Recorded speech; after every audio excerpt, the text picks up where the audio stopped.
ETF index mutual funds నేర్చుకుని stock మార్కెట్లో రాణించాలనుకుంటున్నారా? వెంటనే ఈ నెంబర్కి కాల్ చేయండి. నమస్తే రమగారు. నమస్తే జయ. రమగారు, వ్యక్తులు బాగుంటేనే సమాజం బాగుంటుంది. వ్యక్తుల్లో తేడా ఉంది, దుర్గుణాలు ఉన్నాయి, సమాజం కూడా ఆటోమేటిక్గా ఒకరి నుంచి ఒకరికి స్ప్రెడ్ అయ్యి మారిపోతుంది కదా. అదే వ్యక్తుల్లో మంచి గుణాలు ఉంటే ఖచ్చితంగా సమాజం బాగుంటుంది. మన ఇల్లు బాగుంటుంది, మన ఇంటితో పాటు సమాజం కూడా బాగుంటుంది.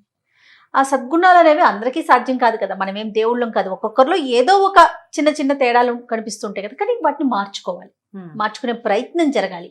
సిఎంఆర్ ఫ్యామిలీ మాల్ ఇప్పుడు మన కేపీహెచ్బీలో ఫిబ్రవరి 10వ తేదీన ప్రముఖ నటి శ్రీలీల గారిచే ఘన ప్రారంభం.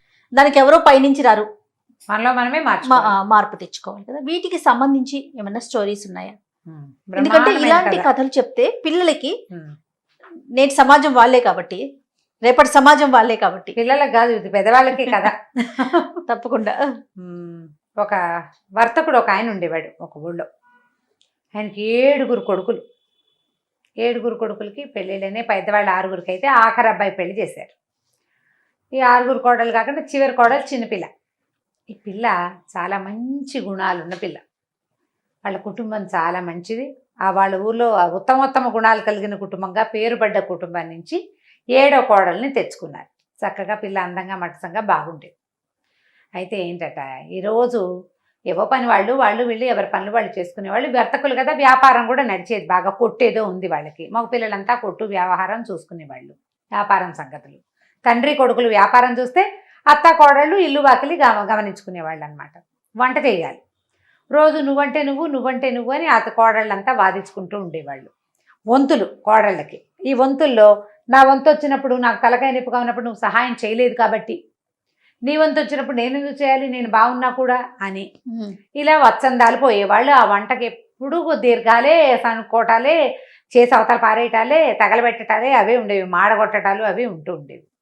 అయితే చిన్న కోడలు కొత్తగా వచ్చింది కదా, అది చాలా చక్కగా ఉత్సాహంగా కాపురానికి రాగానే పొద్దున్నే స్నానం చేసేసి వంటగదిలో చేరేసరికల్లా అత్తగారిని, అమ్మాయి నువ్వు చిన్నపిల్లవి, నీ పైన 6గురు ఉన్నారు, ఎందుకే నీకు ఈ వంట పని, హాయిగా కులసగా ఉండు, ఈ గదిలోకి వెళ్ళు, నీ దారి నువ్వు ఆడుకో అంది. పిల్లలతో కబుర్లు చెప్పుకో అని చెప్పింది. చెప్తే అత్తగారు వెళ్ళంది, అయ్యో అదేంటండి, వంట చేసి మన వాళ్ళు 4గురికి పెడితే కదా, అసలు ఎవరికైనా పెట్టడం అనేది ఎంత పుణ్యకార్యం. బయట వాడెవడికో పెడితేనే పుణ్యం వస్తే, మన ఇంట్లో వాళ్ళకి చక్కగా వడ్డిస్తే ఎంత పుణ్యం, ఎంత సేవ, భగవత్ సేవ. నేను చేస్తానండి అని పిల్ల బహుముచ్చటగా వంట చేసేసింది, అటు ఇటు చూడకుండా. అందరూ అబ్బా చిన్న కోడలు ఎంత బాగా వండింది అన్నారు. అత్తగారు అనుకుంది, మోసిని చిన్నపిల్ల, దీనికి భలే తెలుసు, నిజమే కదా, ఈ కోడలతో చేసినానేమిటి నేను, ఆ వంట ఏదో మనమే చేస్తే ఆ మంచి ఏదో నాకే వస్తుందని. మర్నాడు పొద్దున మూడో కోడలది వంట, 4వ కోడలు సహాయం. వాళ్ళిద్దరూ స్నానం పానం చేసి చక్కగా అలంకరించుకుని వచ్చేసరికి అత్తగారు వంటింట్లో గరిటె తిప్పుతుంది. అదేమిటండి అత్తగారు మీరు వచ్చారు, ఎందుకండి అన్నారు. ఈ లోపల పెద్ద కోడలు వచ్చి, అదేమిటి అత్తయ్య మీరు వంట చేయటం, మేము 6-7గురం ఉంటేను అనేసరికల్లా ఆవిడేమంది, మీరు ఊరుకొండరా, సహాయం చేద్దురు కానీ, ఇంత పెద్దదాన్ని అయ్యాను, నా చేత్తో వడ్డించుకొని ఇవ్వండి నా పిల్లలకి నా భర్తకిను అన్నది. అనేసరికల్లా వంట రోజు ఆవిడే చేసేయటం మొదలుపెట్టింది. వీళ్ళు అత్తగారు వంట చేస్తుంటే వత్సందాలు ఎట్లా పోతారు, పెద్ద ఆవిడ వంట చేస్తుంటే ఎవరు ఆ సమయానికి వస్తే వాళ్ళు సహాయం చేయటం మొదలుపెట్టారు. ఇక చిన్న కోడల్ని వంటలోకి రానివ్వాల. చిన్న కోడలు ఆలోచించుకుంది, ఏం పని చేయటల్లా మనం ఏదైనా చేద్దామని ఏం చేసింది, మూల తిరగలి పెట్టుంది. అదేం చేసింది, వంటింట్లోకి వచ్చి ఒక 4 సోలలు గోధుమలు తీసుకుని ఆ తిరగలు పట్టుకెళ్ళి గదిలో వేసుకుని దాంట్లో పోసి చక్కగా విసరటం మొదలుపెట్టింది. పిండి విసిరేసింది, ఇంత పిండి విసిరేసరికల్లా అత్తగారు చూసింది. ఏమిటి అమ్మాయి తిరగలు పెట్టి విసురుతున్నావు అంటే, అవునండి మీరేమో వంట చేస్తున్నారు, తిరగలు మాత్రం ఏమి తక్కువకి వచ్చిందో, అది పుణ్యమే కదండి, తిరగట్లు విసిరితే. ఇప్పుడు మెషిన్ పిండి తెప్పిస్తున్నారు రోజు మీరు, అదేమో వేడి ఒంటికి. మెషిన్లో ఏమవుతుంది, పిండి అంతా వేడెక్కిపోతుంది అంతే. ఇప్పుడు ఈ తిరగట్లో పిండి చలవ చేస్తుంది. ఎంత బాగుంటుందో, చక్కగా తిరగలు పెట్టి విసిరితే మనకు కూడా భగవత్ సాన్నిధ్యంలో ఉన్నట్టుంటుంది. సంసారము జీవితము ఆ రెండిటి మధ్యలో నలిగే జీవుడు పిండి ద్వారా వస్తే పిండి బయటకు వచ్చేసి జీవుడికి విముక్తి వచ్చినట్టు.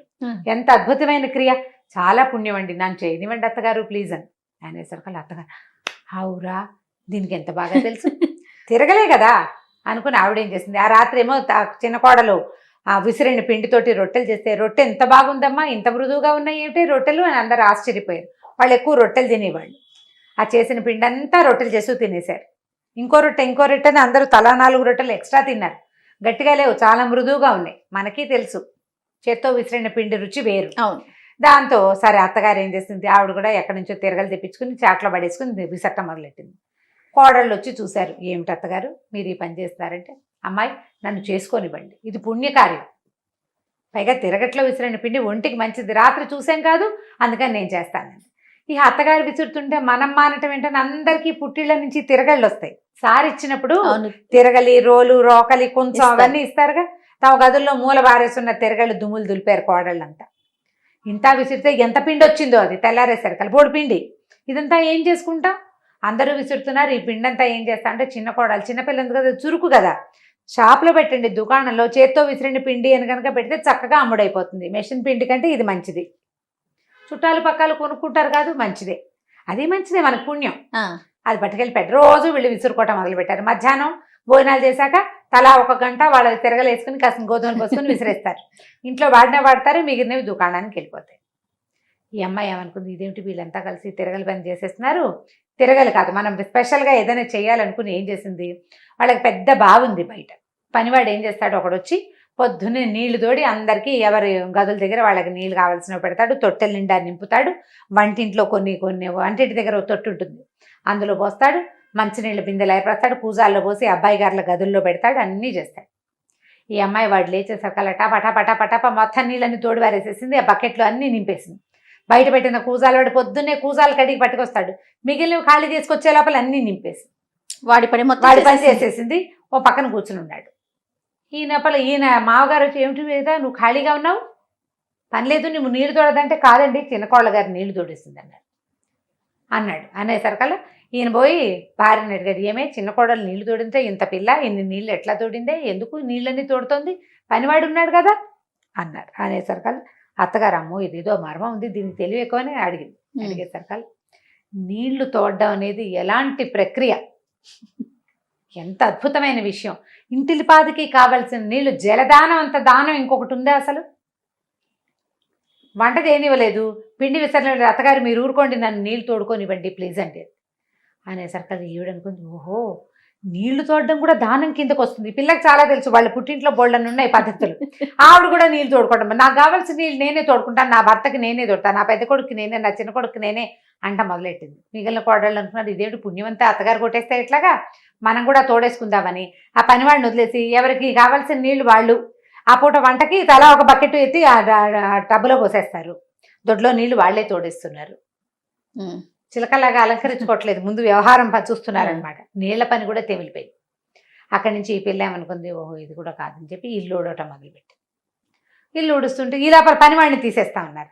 తీసేస్తామంటే ఈ అమ్మాయి ఏమంది, అయ్యో పాపం వాడి అన్నం పోగొట్టడం ఎందుకంటే వేరే పనిలో పెట్టుకోండి అతన్ని, అంతేగాని ఉద్యోగం మానిపిస్తే ఎట్లా, మేము నీళ్ళు తోడుకుంటున్నామని మానిపిస్తారా, ఇంకో పని చేయించండి వాడితోటని ఆ పనివాడిని పక్కకు పెట్టించింది. పనివాడు వచ్చి నీళ్లు తోడు, ఎవరి నీళ్ళు వాళ్ళే టపటపా తోడేసుకుంటారు. తలా ఒక 4 బకెట్లు ఎంతలోకి తోడాలి.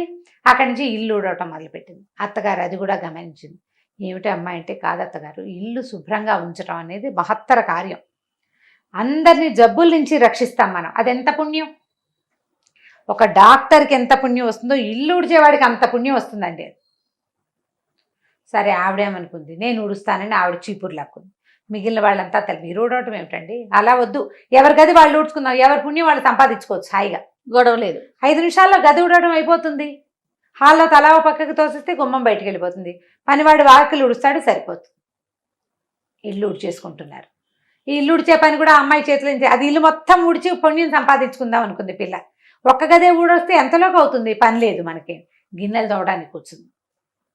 అత్తగారు గిన్నెల సమార్జనానికి కూడా వచ్చేసింది. ఆవిడ ఇది మంచి పుణ్యం, ఇప్పుడు బతికుండగా ఆవిడ ఏమంట మొదలెట్టింది, ఒరే ఇన్నాళ్ళు బతికాను పెద్ద, నీకు ఉన్నంతకాలం ఉంటానా నేను, నన్ను సంపాదించుకోనివ్వండి రా పుణ్యము, మీరు తర్వాత చేసుకుందరు కానీ అని కోడళ్లతో చెప్పి మొత్తం గిన్నెలు తోవడానికి కూర్చుంది ఆవిడ. అయ్యో బాబు ఇది ఎట్లాగా మీకు సహాయం చేస్తాం, కనీసం ఎవరి కంచాలు, ఎవరి మొగుడు కంచాలు, ఎవరి పిల్లల కంచాలు తోమేసుకుందాం, గిన్నెలు సామూహికంగా తోమేసేద్దాం, పుణ్యం. గిన్నెలు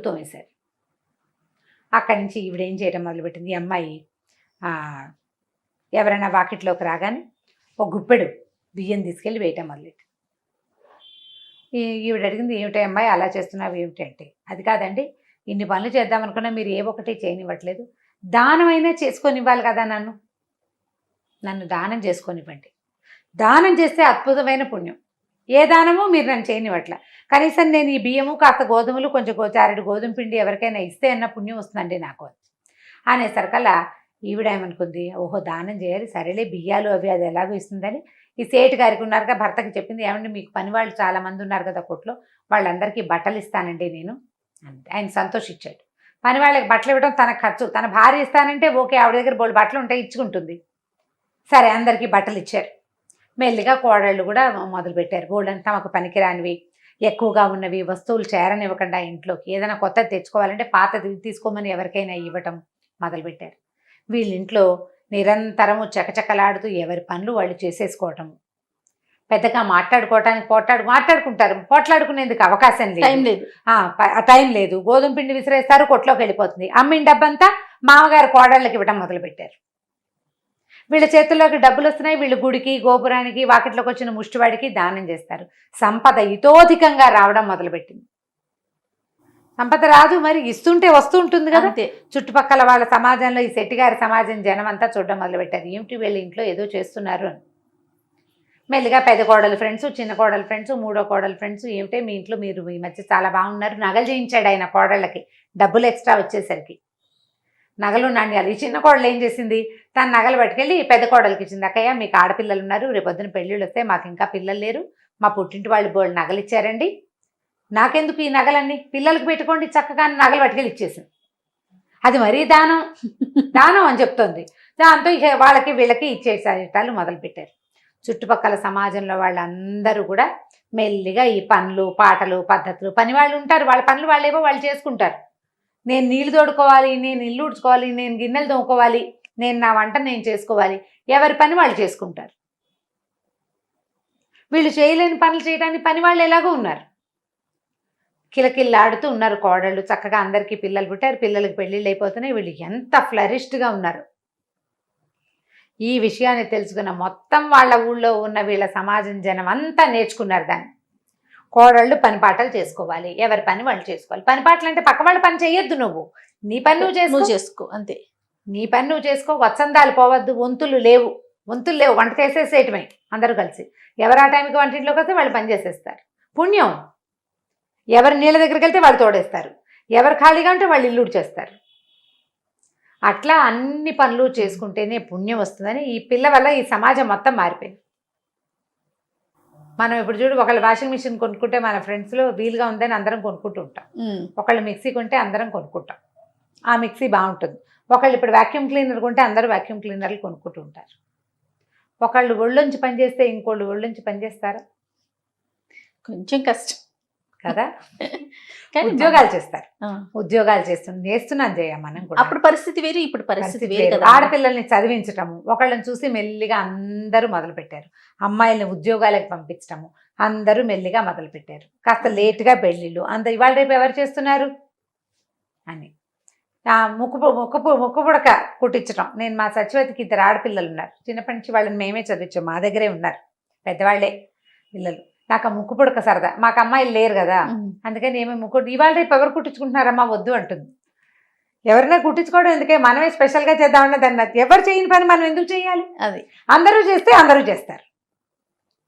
అవును అంతే కదా. ఫ్యాషన్లు కూడా అంతే, కొంతమంది చేస్తుంటే వాళ్ళ వెనకాల పడి మిగిలిన వాళ్ళు చేస్తుంటారు. అదే ఇప్పుడు ఏంటంటే ఎవరి పని వాళ్ళు చేసుకోవటం అత్యద్భుత పుణ్యకార్యం అంతే. అందులో ఒకళ్ళని ఇబ్బంది పెట్టేది ఉండదు, ఇంకొకరి మీద ఆధారపడేది ఉండదు.